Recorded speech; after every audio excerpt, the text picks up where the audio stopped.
नमस्कार साथियों, मैं श्रीकांत आप सभी का श्रीकुलम क्लासेस में स्वागत करता हूं। और इसके पहले हम लोग जो करंट अफेयर्स पढ़े हैं वो राष्ट्रीय स्तर पर जो भी घटनाएं घटी हैं उससे संबंधित करंट अफेयर्स में देखा है। आज हम लोग अंतर्राष्ट्रीय स्तर पर जो बड़े न्यूज़ हैं जहां से सवाल बन सकते हैं उन सवालों को हम देखेंगे। तो आप इसको ध्यानपूर्वक सुनिएगा और निश्चित रूप से आपको ये समझ में भी आएगा और परीक्षा में अगर आता है तो आप इसको कर भी जाएंगे।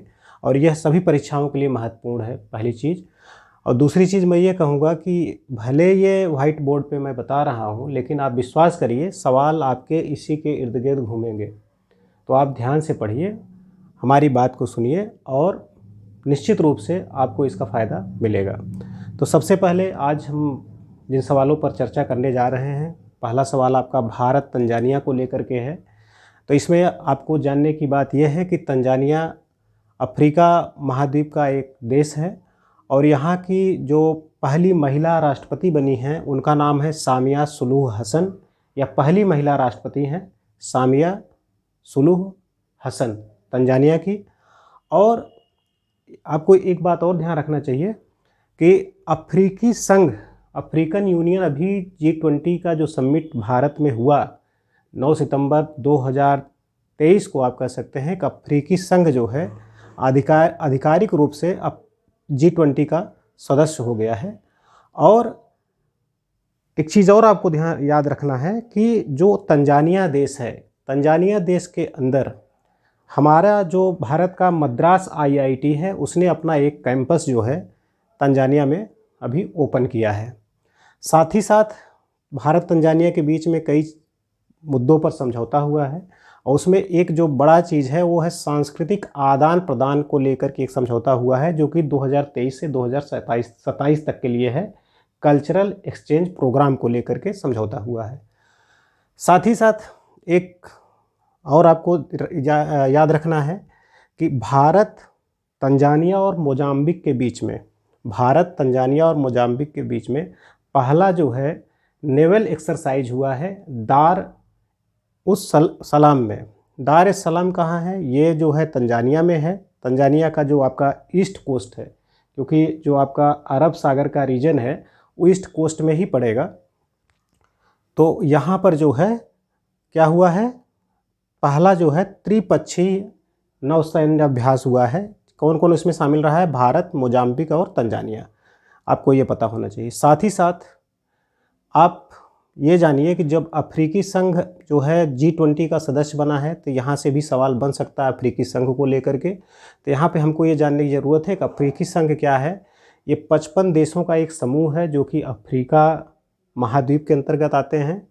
और यह संघ जो बना था सन 2002 में बना था। और इस अफ्रीकी संघ का जो हेडक्वार्टर है वो आदिस अबाबा, जो इथोपिया की राजधानी है, वहाँ पे है। साथ ही साथ ये हमको पता होना चाहिए जिस समय अफ्रीकी संघ G20 का सदस्य बना था उस समय अफ्रीकी संघ के जो अध्यक्ष थे उनका नाम था अजाली असौमनी।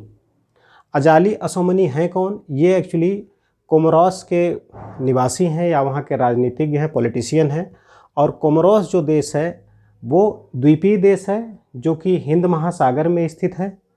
इसका लोकेशन आपको पता होना चाहिए। साथ ही साथ जो कोमोरोस देश है, हिंद महासागर का जो द्वीप है और अफ्रीका महाद्वीप के अंतर्गत कोमोरोस को रखा जाता है, इसकी राजधानी मोरोनी है, ये भी हमको पता होना चाहिए।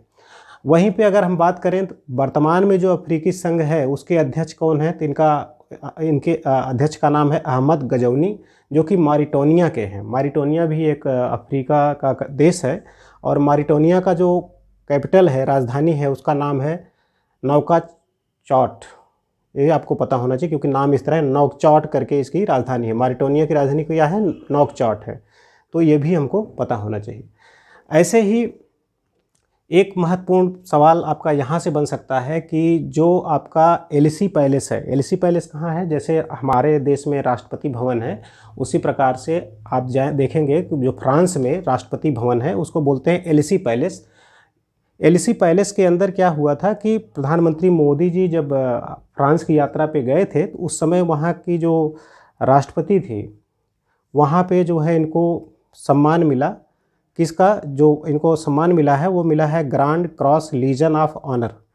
और ये चर्चा में इसलिए बहुत ज़्यादा रहा क्योंकि किसी भारतीय प्रधानमंत्री को आप कह सकते हैं आप कह सकते हैं कि पहले प्रधानमंत्री हैं भारत के मोदी जी, जिनको जो है ये grand cross legion of honour पुरस्कार जो है प्रदान किया गया था।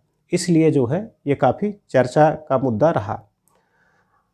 साथ ही साथ हमको ये भी पता होना चाहिए, जो दूसरे सवाल के रूप में देखें तो एक है tomb of unknown soldier. Tomb of unknown soldier जो है एक कह सकते हैं कि स्थान है ग्रीस के अंदर, जहाँ पे प्रधानमंत्री मोदी जी जा कर के लोगों को, वहाँ के जो सैनिक थे उनको जो है श्रद्धांजलि दिया था। तो ये टॉम्ब ऑफ अननोन सोल्जर अगर मैच कराने के लिए आता है तो आपको ये पता होना चाहिए ग्रीस में है। और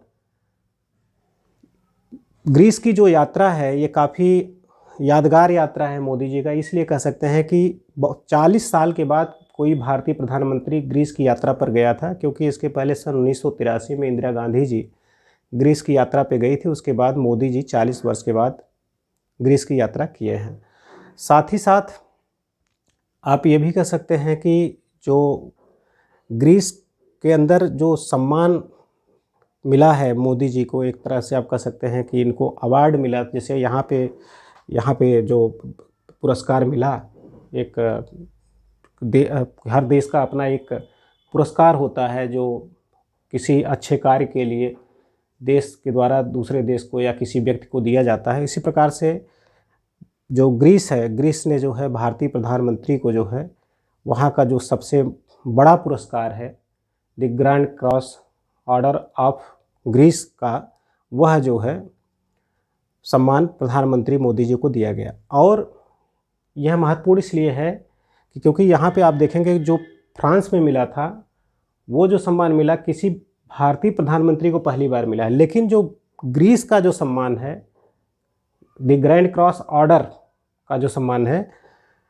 ऑर्डर ऑफ ऑनर का जो सम्मान दिया गया है ग्रीस के द्वारा मोदी जी को, यह पहले व्यक्ति हैं जो विदेशी हैं। कहने का मतलब अगर विदेशी कोई शासक है किसी देश का तो इस तरह के व्यक्तियों को पहली बार दिया गया है। इसके पहले जो भी वह ग्रैंड क्रॉस ऑर्डर ऑफ जो अवार्ड था वो केवल और केवल जैसे वहाँ के लोगों को मिला है, कोई ये नहीं आप कह सकते किसी दूसरे देश का नेता है उसको मिला हो, या कोई किसी देश का प्रधानमंत्री रहा हो या राष्ट्रपति रहा हो या अन्य मंत्री रहा हो तो उसको मिला। पहली बार ऐसा है कि कोई विदेशी जो शासक रहा हो तो उसको जो है यहाँ का सबसे बड़ा सम्मान मिला हो, तो वह मोदी जी को मिला है। क्लियर। ऐसे ही एक आपका माउंट अवाला है। माउंट अवाला इसलिए चर्चा में है क्योंकि कुछ समय पहले जो भारत की राष्ट्रपति हैं द्रौपदी मुर्मू जी, ये सर्बिया की यात्रा पे गई थी। तो वहाँ पे माउंट अवाला जो है एक स्थान है, और माउंट अवाला के पास में ही एक कह सकते हैं सैनिकों का स्मारक है जिसको बोलते हैं मॉन्यूमेंट ऑफ अननोन हीरो। तो वहाँ पर जा कर के इन सैनिकों को उन्होंने क्या किया था, श्रद्धांजलि दिया था। तो इसलिए माउंट अवाला जो है काफ़ी चर्चा में आया। माउंट अवाला आप कह सकते हैं जिस प्रकार से हमारे दिल्ली में जो है अरावली रेंज है, उसी प्रकार से जो सर्बिया की राजधानी है बेलग्रेड, वहाँ पे जो है आप कह सकते हैं कि माउंट अवाला का एक्सपेंशन या विस्तार आप देखने को आपको मिलता है। तो ये आपको पता होना चाहिए।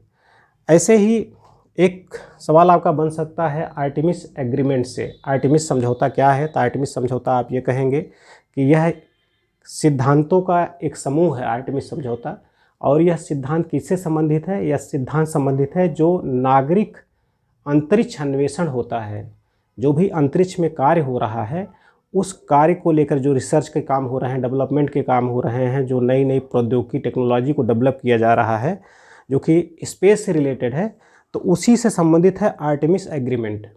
तो आर्टेमिस एग्रीमेंट में ये सिद्धांत बनाए गए हैं कि कोई भी देश जो भी रिसर्च करेगा, जो भी डेवलपमेंट करेगा, जो टेक्नोलॉजी लेके आएगा, वो किन किन मानकों का जो है ध्यान रखेगा, उसी को आप कह सकते हैं आर्टेमिस एग्रीमेंट उसी चीज़ से संबंधित है।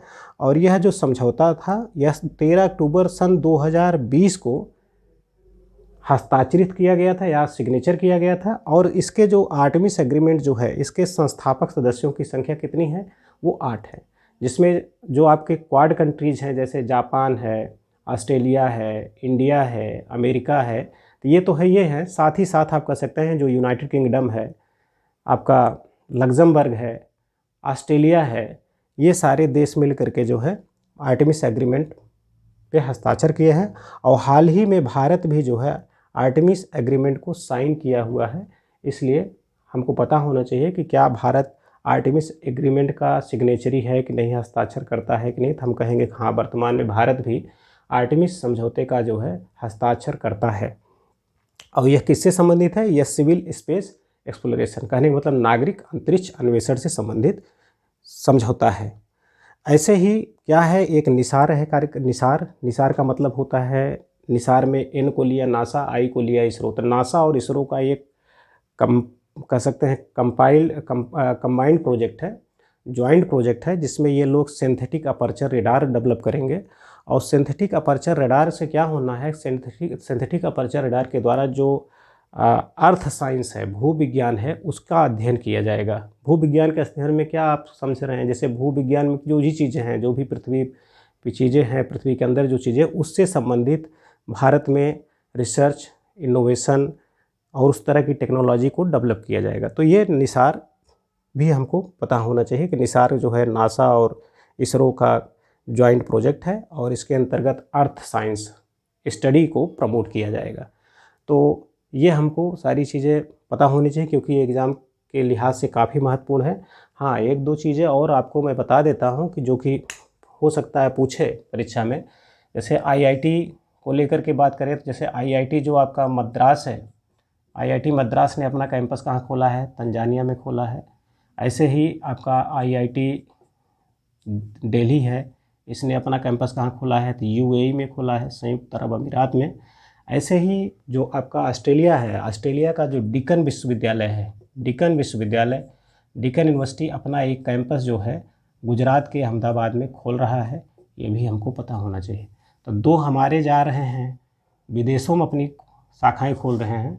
वैसे ही जो डिकन विश्वविद्यालय ऑस्ट्रेलिया का है, वह अपनी एक शाखा भारत में खोल रहा है। और यह भारत में पहला विश्वविद्यालय, कह सकते विदेशी विश्वविद्यालय होगा जिसकी शाखा भारत में खुल रही है।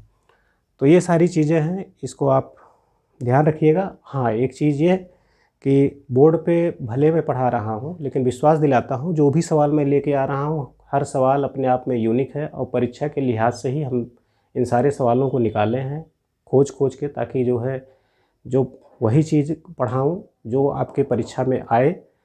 और आप विश्वास करिए, आप ईमानदारी से इसको देखिए, पढ़िए, निश्चित रूप से इसका पूरा फ़ायदा आपको परीक्षा में मिलेगा। और चैनल को आप लोग सब्सक्राइब करिए, शेयर करिए और लाइक करिए विश्वास के साथ, और इसका फ़ायदा आपको परीक्षा में दिखेगा, ये मैं विश्वास दिलाता हूँ। तो आज की क्लास हम लोग यहीं पे समाप्त करते हैं, मिलते हैं कल। जय हिंद, जय भारत।